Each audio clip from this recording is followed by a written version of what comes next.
Try this again. Okay. Good morning. Good morning. Yeah, buddy. Well, so it's been about a year. It has been a year. Not since we've talked, but since we've done the podcast. And yeah. So, well, definitely not since we've talked. We talked yesterday. Right. Yeah. Yesterday morning at breakfast. So. Yeah. Still doing the breakfast, but just have not had the opportunity to get together and do this.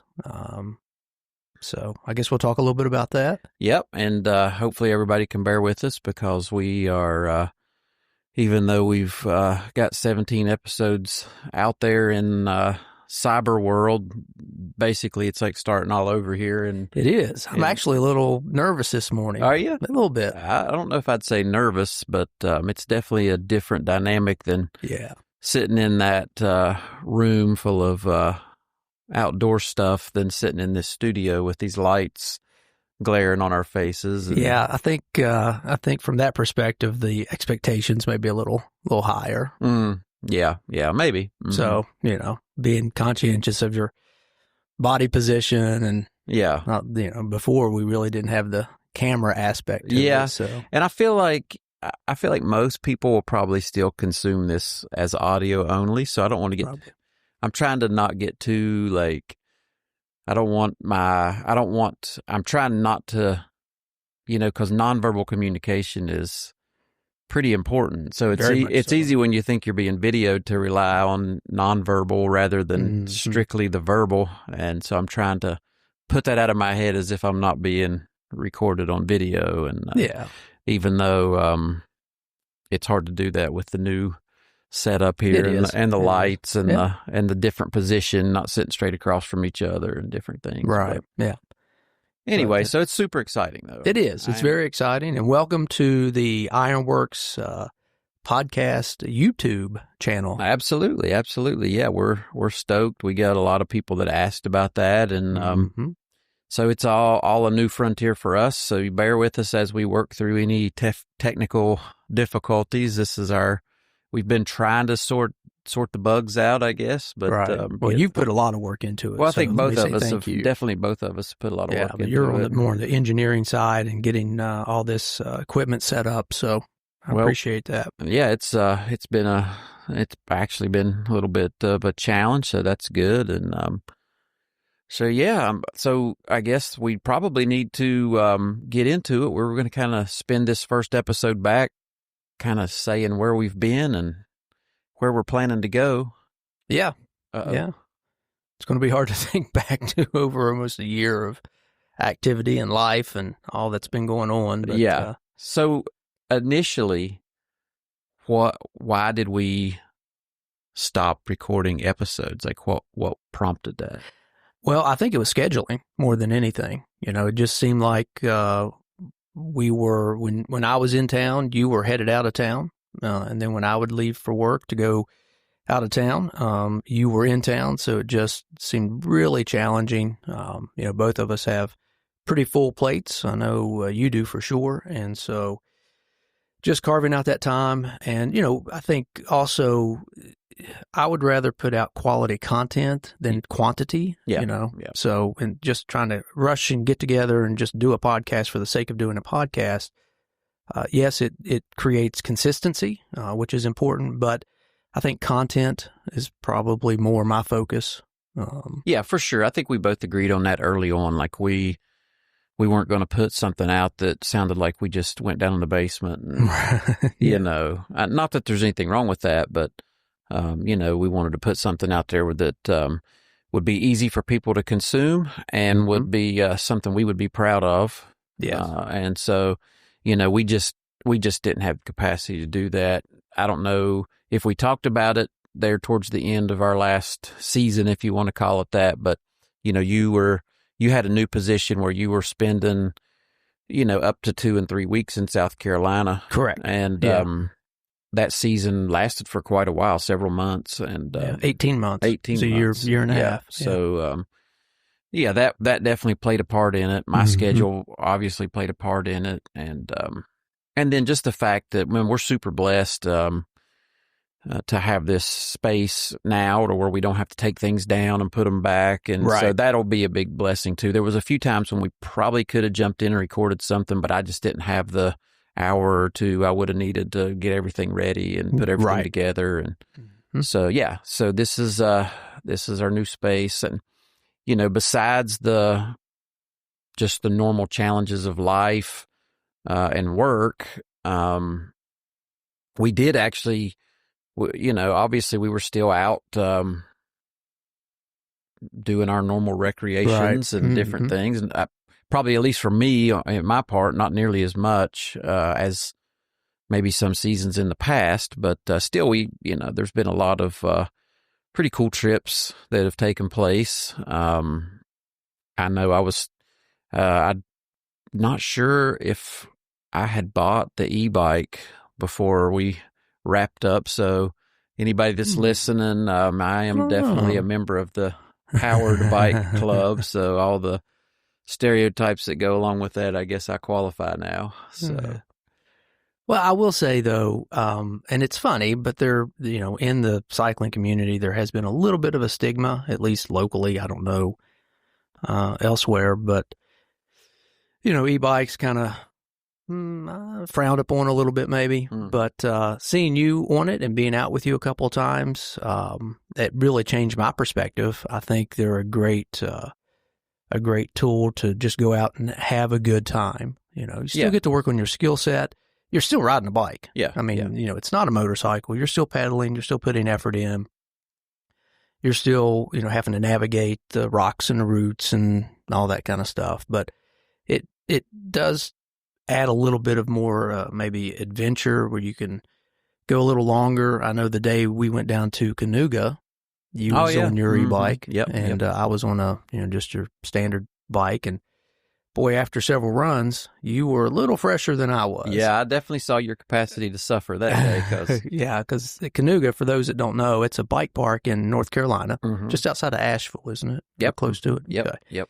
And so, most bike parks will provide transportation to the top of the hill. Whether it's a shuttle or a lift, if you're at Snowshoe and some other places. And, Wind Rock is a place that you go to quite a bit, and they have a shuttle service that takes you from the landing point up to the top. You get off and you ride back down, pick your various trails, whatever you want to do.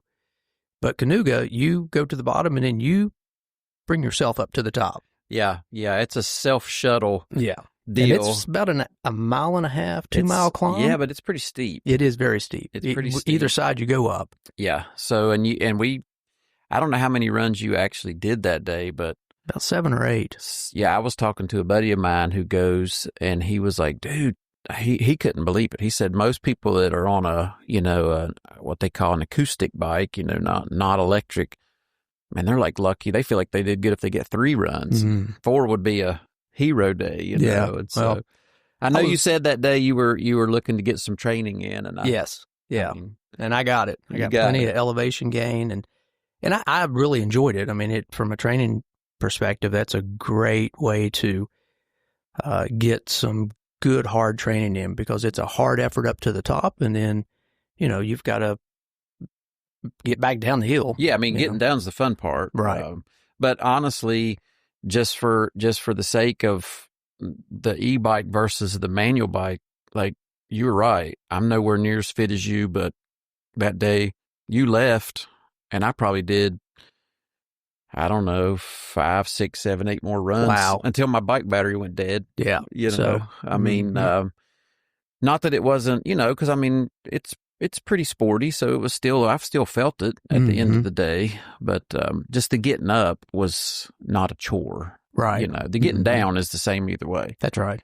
I mean, you're not really pedaling when you're riding that kind of terrain going down. It's all other skill sets and muscles that you're using. But if you're going up, I mean, definitely the e-bike changes it. So I say all that to say, definitely still riding. A little. I haven't been on a bike since I haven't been on a bicycle of any kind. Now this is February the 22nd of 2025. Yeah. Mm-hmm. I haven't been on a bicycle of any kind since early November 2024. Just again, another reason we haven't been in here. Crazy work schedule through November, December, and even into January. We did have a cool experience, though, back in, I don't even remember the month. July or August. We went with Joe. Yep. I think it was July. And Brad, Joe and Brad. Yep. A super cool trip. I would, take a few minutes to talk about that. Yep, absolutely. Because that was a great experience for us, a good experience for them. Yeah. Yeah. So just to frame that up, we've done some episodes where we went with Joe and Brad a couple years ago. Joe decided to do 100 miles on the Appalachian Trail to raise some funds for his ministry, JPM, and asked us to help out with making that happen. And we did the first 60 miles. There's a couple episodes about that. This year, or I say this year, 2024, I think some seeds were planted about maybe climbing a mountain or whatever. Yeah. I think Brad was really kind of the driver behind that. Yeah, maybe. He really wanted to get out west. I think Joe was Cascades. And I think Joe was at least intrigued with the idea. Yeah. And so, anyway, long story short, we ended up trying to facilitate Joe and Brad climbing Mount Adams, which is the second highest point in Washington State at 12,200 feet. Okay. Glaciated volcano. I've been up the mountain. That was my third or fourth time. It's such a great mountain. It's such a great entry level, big mountain. It's a big mountain, mountain. It's kind of entry level on that south side as there's no crevasses and nothing super technical. So yeah, it was your first trip to Mount Adams. So why don't you just tell us a little bit about your thoughts on that experience? Well, it's beautiful country. Yeah. I mean, when you get out there, it's just different. It is. For me, it really is. You leave there and man, you can't wait to get back. Yeah. Like I was in my mind trying to plan another trip out there. Yeah. Just to go out there and hang out because it's such cool country. And, I just really like the vibe of it. Getting out there, there was an adventure. If you remember our travel day, it was a pretty long travel day. Yeah, we all came from different points and met up. I had taken a heavy haul down to Texas. Right. And I ended up having some travel snafus. That was, I don't know if you guys will remember, but there was a glitch in the airline's computer systems, and it created like a major mess. Yeah. And so we all were stuck dealing with that, trying to be at the same place at the same time with this massive software snafu. Yep. But I flew in from Texas. I don't know. I can't remember Brad where. Was already out there. Brad was doing some ministry work or something. He was close to that area. Yeah, I forgot that. He was already out there. And then Joe Phillips and I met at the Charlotte airport. Yeah, basically. I think we all three met up at the Charlotte airport. Did you get there as well? Mm-hmm. Okay. Yeah. Yeah, that's right. I'm sorry. Yeah. We all ended up in Charlotte. Yeah. And flew out there together and just had a great week. I mean, all the way around, like you said. I'm telling you, I will say this. Joe Phillips definitely has a direct line with the Lord because everything that we've done with him, the weather has been perfect. Yeah, that's If you remember, the weather before that week we were there wasn't great, and then there was a storm that rolled in with a bunch of snow, because I remember you sending us some texts showing the weather forecast. Oh, yeah, that's right. Mm-hmm. And it got really cold and a lot of snow, and so we just had this picturesque. We did every day. We did have great was weather. Beautiful and just not too cold, not too hot. I mean, it was just beautiful weather. So even on the Appalachian Trail, when he did that 100-mile, that was just a space of just every day was just like 7 or 8 days straight in the Appalachian Mountains. It's almost unheard of. Yeah. No rain. Yeah. I mean, so I don't know what he's what he's got. But if you want good weather, get Joe Phillips involved. There you go. My dad says the same thing about Pastor John. A lot of stuff he plans always ends up being good weather. Yeah, so it must be the favor of the Lord. Must be the favor of the Lord, for his ministers out there doing the work. So. But that was just a colossal trip. I mean, phenomenal. I came back with a full soul. I'm sure you did too, and so that was a great experience. Those guys have been big supporters of us and of our podcast, and can't thank them enough. Yeah, for sure. Yeah, and gosh, man, so many things we've done this last year, even though it's almost a blur. It is. It may be on this, but I'm thinking, man, I don't know how I'm going to think back to a year. I mean, I'm lucky to remember what I did yesterday. Most days, because it's just a blur. I'm trying to remember the highlights. I just came back from another missions trip to the Dominican Republic. That was my third time down there, and that was, again, just another great. I think we were gone 8 days. That was a great trip. I mean, that's another place where I could definitely move to. It wouldn't be for everybody, because it's definitely third worldish down there, but for my personality, like no rules, no paperwork. You called it the Wild West. The Wild West. That's definitely a place and it's such beautiful country. I mean, like you can be right on the coast and looking at the mountains, because, I mean, it's an island, but like the highest point on the island is 10,000 feet, so get a little bit of everything. And I love the people there. Like the people there are great for the most part. But yeah, so it's a great trip. Had some great interaction, met some really cool guys.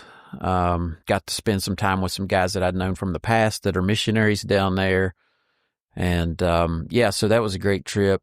Man, so many things to try to think of, because it has been a busy 12 months. It has been, for sure.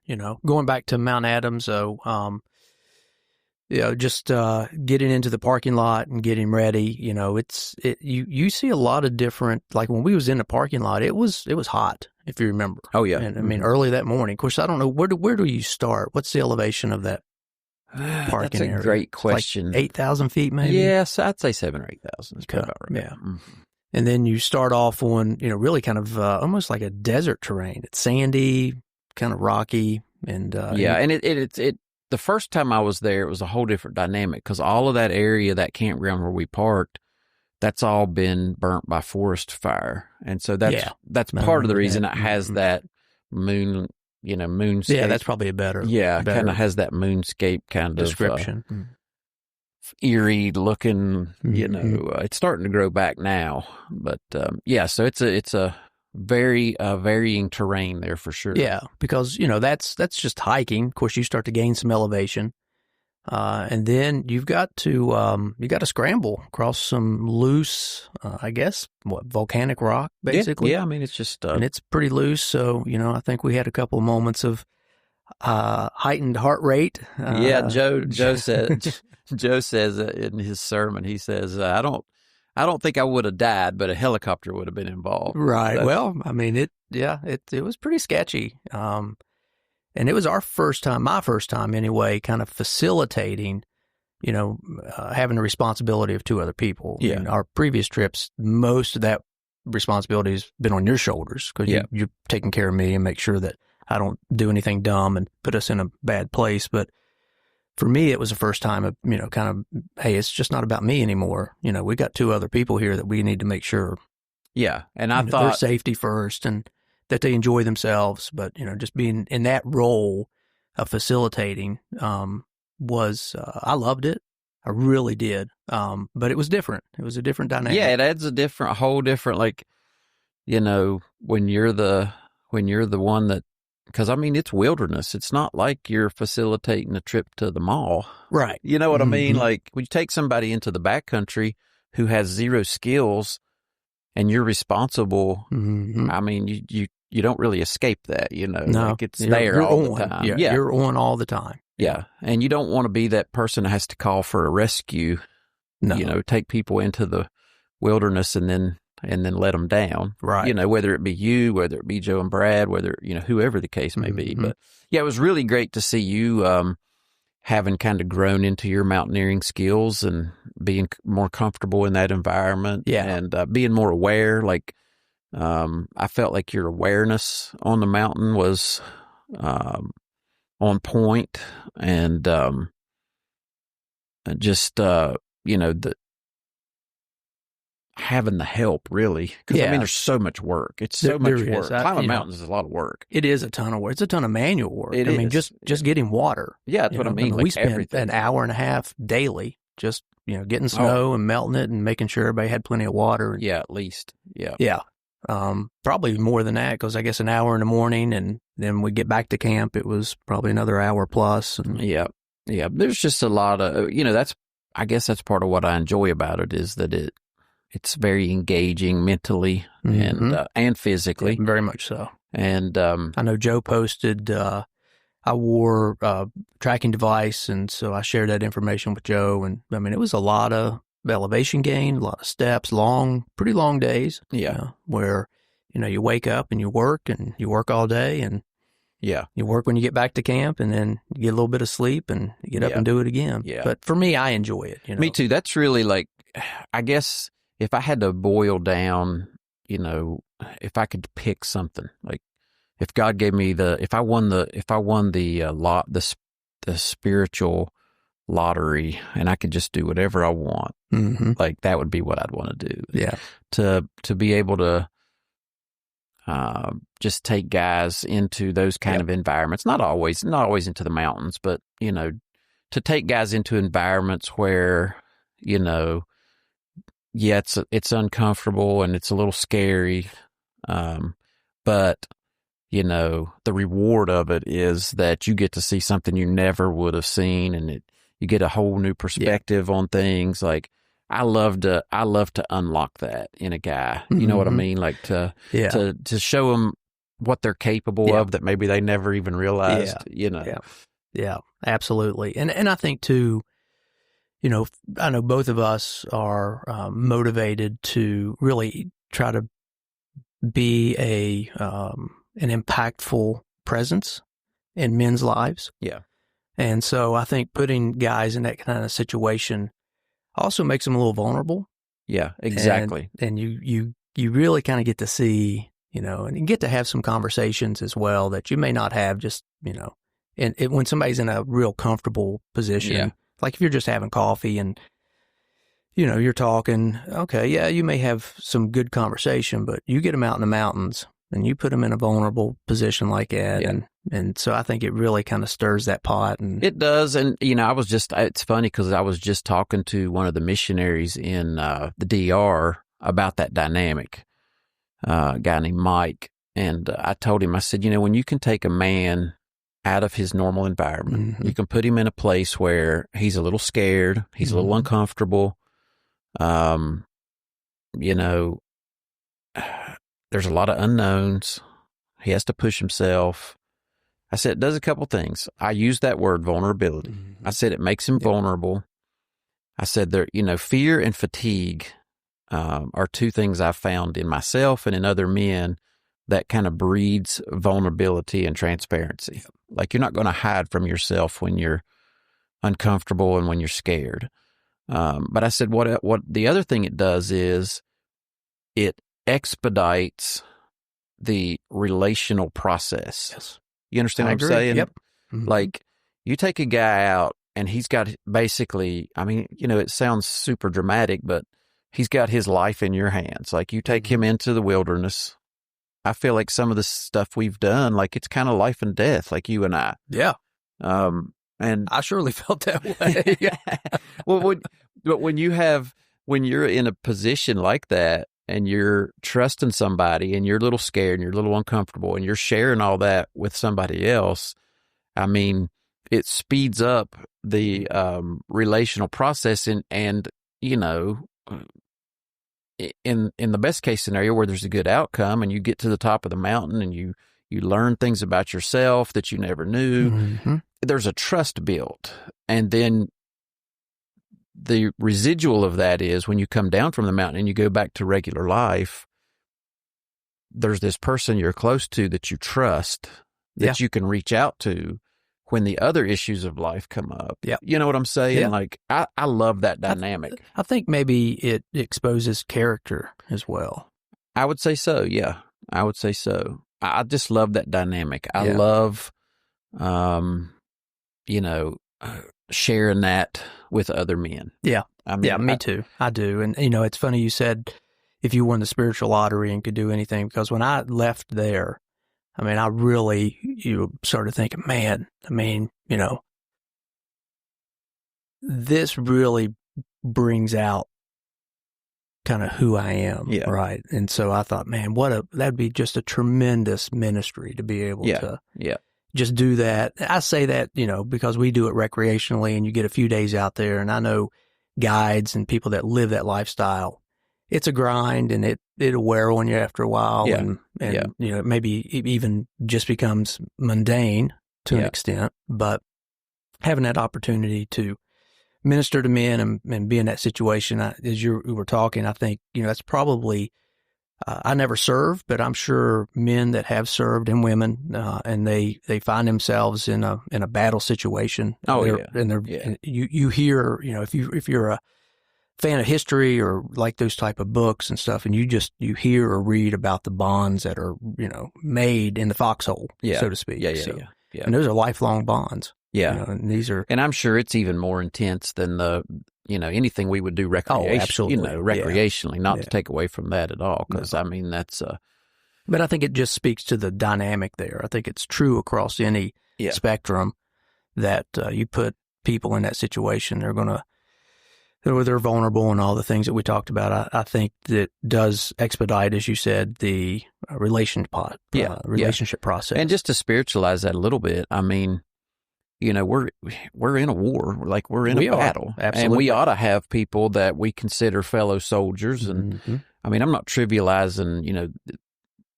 the military and war and all that in the natural, but I am drawing a parallel because I feel like that, the church in its purest form, there should be guys that you're going to war with over their issues, and they should be going to war with you over yours, and you should be going to war collectively over the issues of the church and of your families and society and different things. And I think we've lost that somewhat in our culture. I agree. And so we do see a little bit of a relationship vacuum because even in those cases, we may never go climb a mountain. We may never go to the, ride downhill bikes or whatever, side by sides, all the stuff guys do together. We may never do any of that. But if we're pushing towards something significant together and we're passionate about it and we're genuinely, we genuinely care about each other in the pursuit of it. I mean, it's an incubator for healthy relationship. It is. Yep. Absolutely.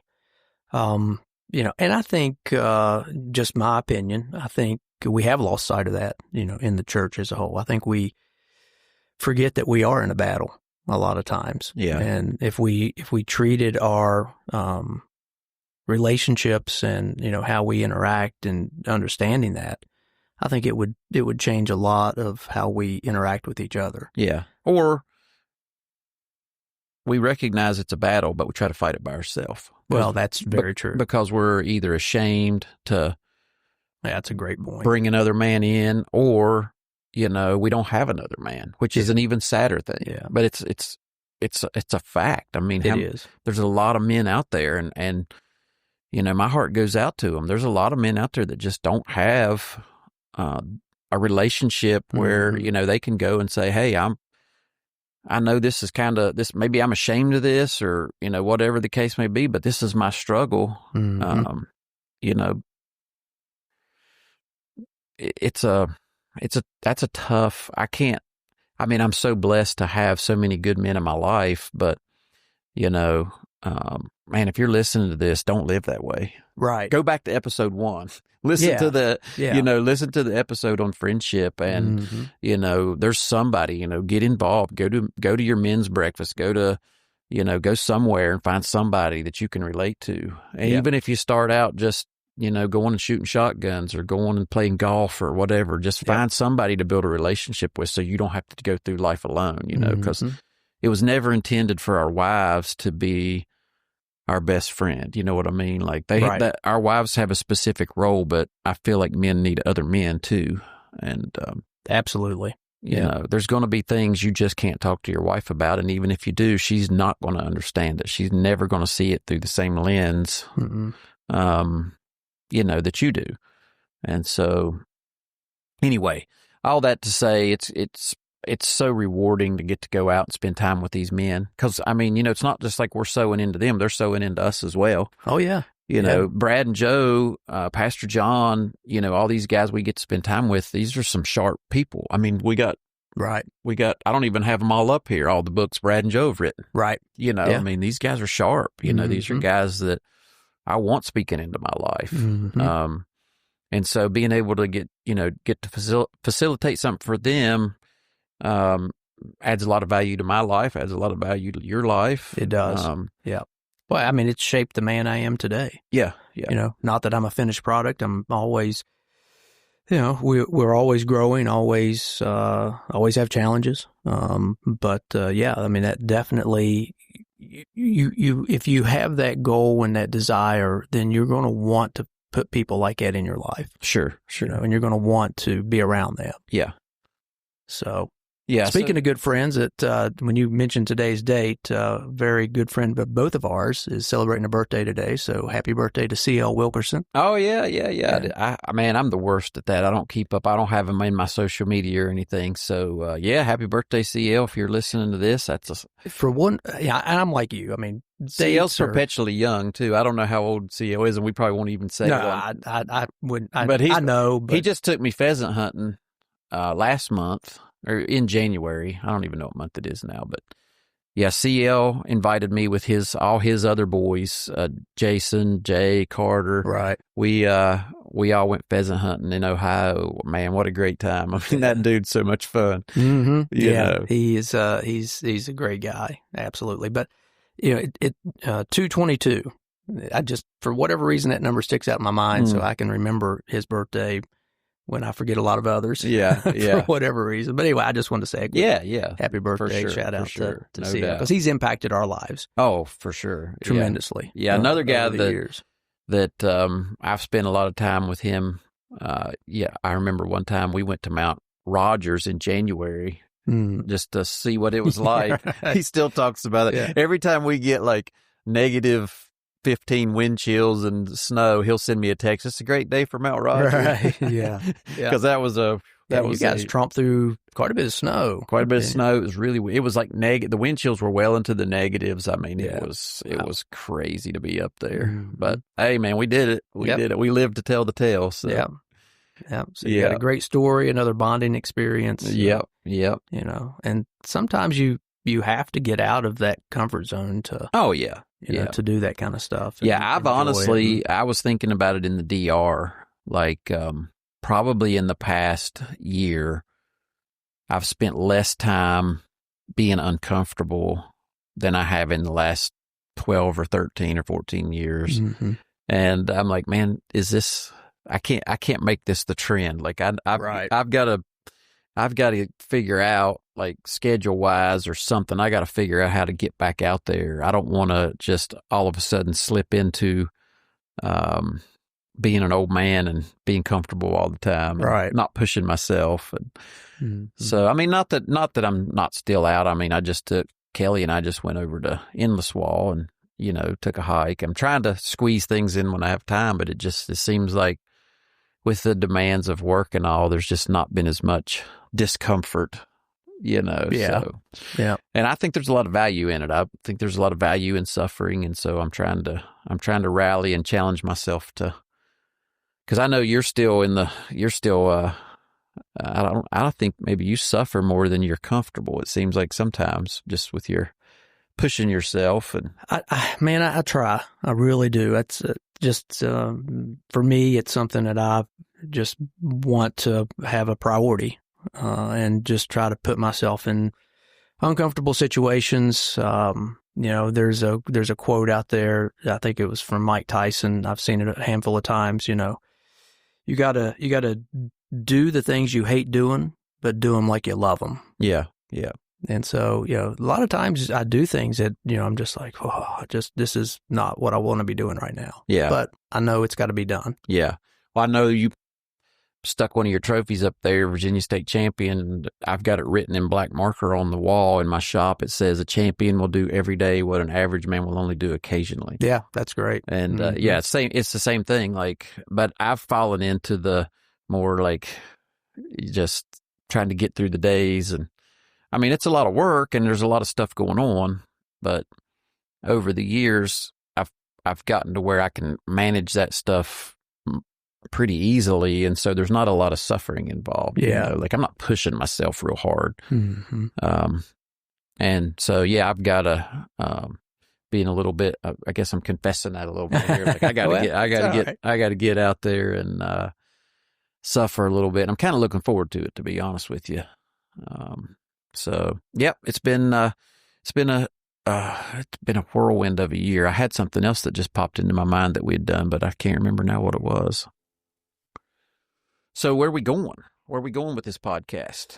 Well, obvious we were going to expand hopefully the listenership, the audience, if you will, and bring in the video piece of it. That seems to be like really mainstream right now. Yeah. And so, and it's something that I would like to have done sooner, but we'll take it as it comes. And it's a cool tool. Like I make no pretenses that we're just going to have to figure this out and learn as far as the editing side of it. But I was like while you were talking there a minute ago about Mount Adams, I'm sure that on the YouTube side of this, if you watch this on YouTube, and I can figure it out, or we can figure it out, like we may even be able to stick some clips in of some pictures to kind of show what we're talking about, and that'll be cool. I think, picture's worth 1,000 words. And so we were, although not to interrupt, a picture never, ever gives you the full depth of the landscape. I know you've heard it now bukus of times. My quote I heard years ago that every picture is accurate, but none of them are the truth. Yeah.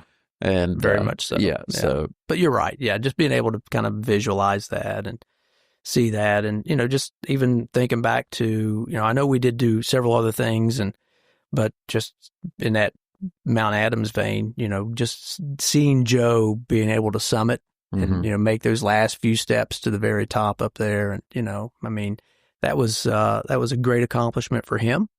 And, and for us as well. Yeah. It was just as satisfying watching him succeed. Oh, yeah, for sure. As it was for us to get on top of that mountain. Because that last little bit, I mean, you got a really steep approach in the snow.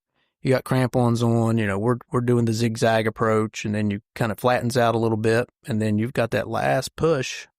Yeah, once you get over the false summit and realize, man, I got a ways to go yet, and it ain't going to be easy. No, because it just, you can't believe it gets steeper and you can go further, but it does. It does, yeah. And then you get up there, and I've got a picture in my office of you and I, together, and I think Joe took the picture, and then Mount Rainier is just right over our shoulder. Yeah, and I mean, man, that was worth every step. Yeah, if you appreciate that kind of thing, and I do greatly. Yeah. It's I think I may have said it to you, maybe I didn't, but if I never got to go to Alaska again or climb any more hard, big routes in the mountains, but I could do that consistently, I'd take that. You know what I mean? Like, just even if it was just taking people up Mount Adams, like just to share that kind of an experience and see the awe and the wonder that they experience in that environment. You know what I mean? Like I would take that, give me that. I'll do it over and over and over. And I'll sacrifice the rest of it, Yeah. But yeah, so we got, I'm sure there'll be more adventures to come.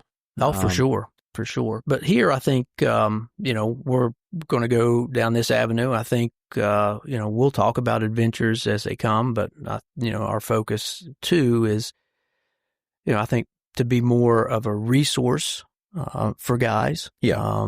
And, kind of maybe pivot a little bit into discipleship and what that looks like and, how we've implemented that in our life and how we can use this platform to offer that to, other men. Yeah. And ladies, I guess, if there's ladies out there listening. Yeah. I mean, I think, like sometimes, at least after almost 32 years of marriage, it's pretty obvious that I don't always understand women and how they process things and what they're thinking. And that goes both directions. So sometimes, if somebody wants to listen and kind of get a man's perspective, I think this is a good resource. Cause I mean, we're basically I feel like that, like our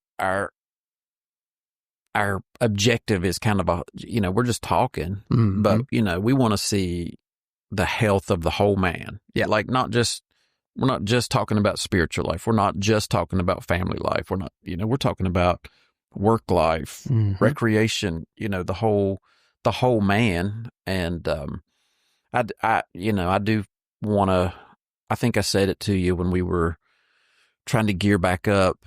We spent the first 17 episodes. We talked a little bit about the most important thing in our life, right? Which is our faith. And,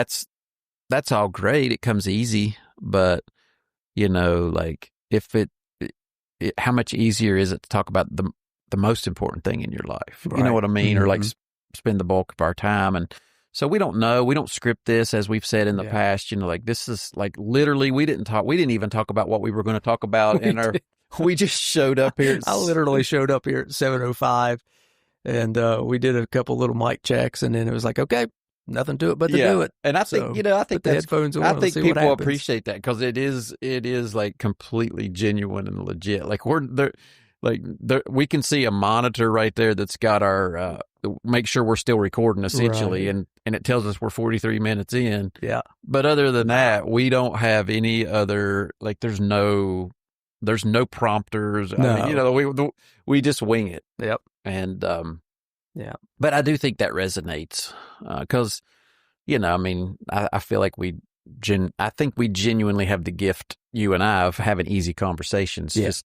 no matter what the circumstance, we pretty much have easy conversations. And so, I'm looking forward to it. I think we talked about our first couple of episodes after this one, after our kind of relaunch here, as answering a question I get a ton in men's ministry, and that's just about like our purpose and our calling. Like, what does that mean? What does that look like? Where do we find it? How do we maintain it? Does it change? All these questions that come up regarding, like, what am I doing here? How can I make a difference? That kind of thing. Yeah. So. And that's universal. I mean, I've heard, there's statistics that probably the number one prayer request is, just finding my purpose. Yeah. I mean, what am I here for? What am I, what's God calling me to do? Or what is this gift I've been given? How can I, maximize it? Or, what's that look like? So yeah, I'm excited to kind of unpack that. Not that we'll have all the answers, obviously. I mean, if we had all the answers, we could just write a book. This would probably blow up and have millions of views. I mean, right. Nobody has the answer. No. I mean, but I mean, we have experience. Like we do. We've been trying to walk in our purpose and our calling now for many, many years, and there's some swings and some misses. Oh, that's for sure. We'll talk about that as well. I mean, we're not here to hide anything from anybody. We definitely don't have it all figured out. No, so we do not. It's a work in progress, at least on my part. For sure. Constantly. But I am excited to get into that and to get into some of the more foundational things. I think there's a lot of appetite to visit just the foundational things that make a healthy man. And so I'm kind of looking forward to getting into that and being maybe a little more topical. I mean, I guess you could say our first season, if you want to call it, we had certain topics. Sometimes it was more of just a random conversation, and then other times we were more topical. And I'm sure it's probably going to be more of the same. I would think so. with this go round, but it'll be a little heavier on the faith element, which I'm glad for. Not that we intentionally didn't do that the first time, but just leaning towards topics that probably a little more faith oriented going forward here. So, and hopefully, you know, with our new space here and the opportunity we have to, I think we can be a little more consistent. And, for sure. Know. So, and we'd love to hear from you guys. I mean, still, even though we haven't put an episode out for almost a year or right at a year, it's just truly amazing to me how many people still listen to the podcast. Yeah.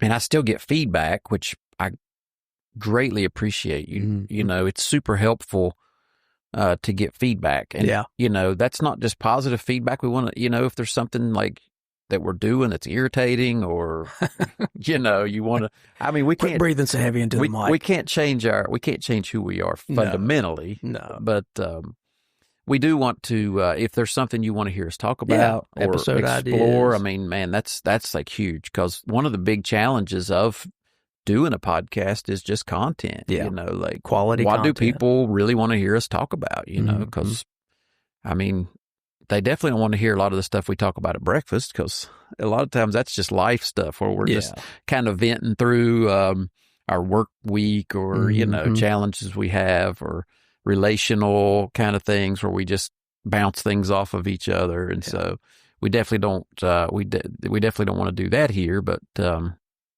you know, there's stuff that guys want to hear about. I know they do, because they ask me about it outside of this. Right. You know, and so, but yeah, so reach out to us, if there is. And, you know, we're going to try to be a little more consistent, a little more, diligent about getting these things, you know, recorded and put out there.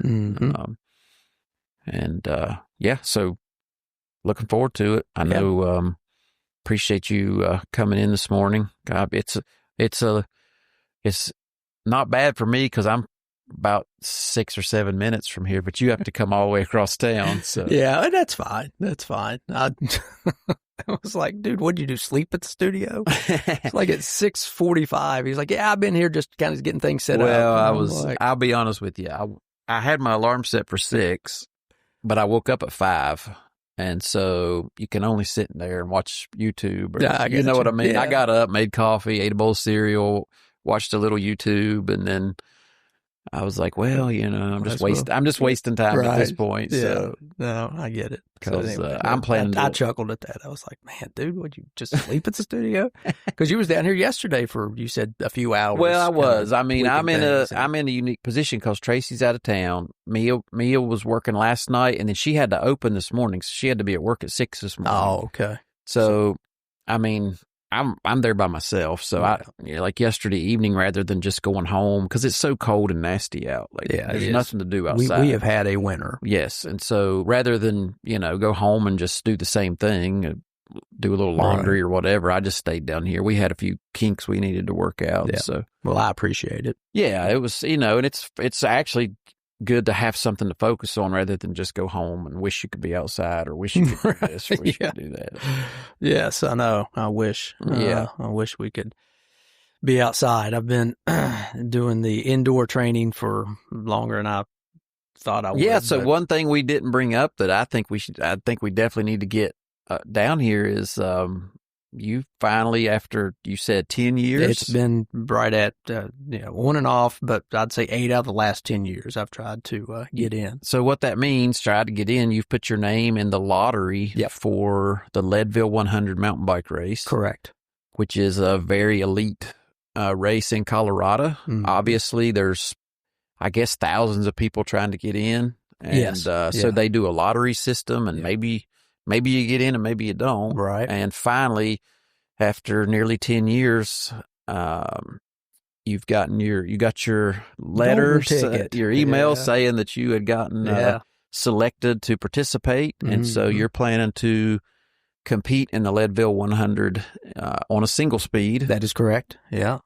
And that was my weapon of choice. Yep. So much respect for even the ambition for that. Well, I don't want to ride a single speed up my driveway and back. So.